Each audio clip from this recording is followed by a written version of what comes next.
dhe kjo ekspozit sot për çfarë është? Atëre, kjo është një ekspozit e organizuar nga Dega e Kulturës në Vlorë për rastin e 8 marsit, me qenë se për 2 ditë domethënë është 8 marsi, është kjo festë madhështore e grave, edhe në bashkëpunim ata na bën një ftesë, me qenë se në shoqatën tonë gratë e detarëve shqiptar, Laskarina Bubulina ka shumë zonja të cilat kanë pasione të ndryshme dhe shumë bukura, merren me pikturë, merren me fotografin, merren me punime artistike, shkruajnë libra me poezi, kemi pasione edhe në kuzhinë, edhe në kopshtari, në të gjitha. Dhe kemi paraqitur këtu të gjitha punimet, një pjesë të punimeve, sepse kemi punimet dhe kemi organizuar edhe ekspozitat të tjera. Kështu që pikturat që janë mbas... kjo është një autoportret. Është autoportreti im, po.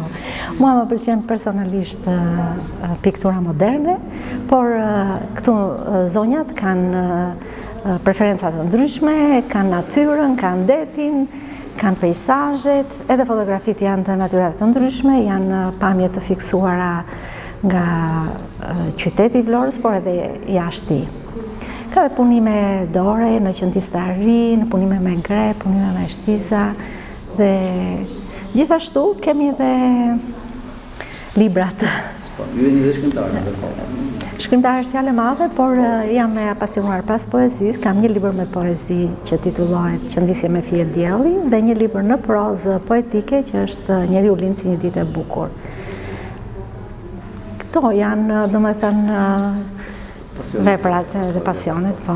Atëherë, keni një mesazh ju për gratë dhe vajzat në Shqipëri? Po, unë kam mesazhin që ne e përcjellim edhe këtu brenda shoqatës, domethënë që duke qenë se gruaja është një forcë e madhe në mbështetje të familjes, përballet me situata nga më të ndryshme si në familje, si në punë, përveç detyrës kryesore që ato kanë, domethënë që janë të angazhuara në punë, njësoj si dhe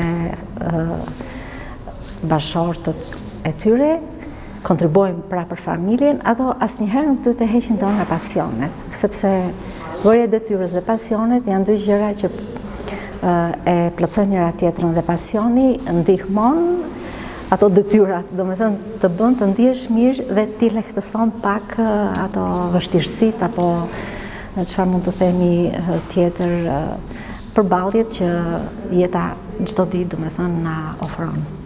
Ju falenderoj dhe sukses. Ju falenderoj unë.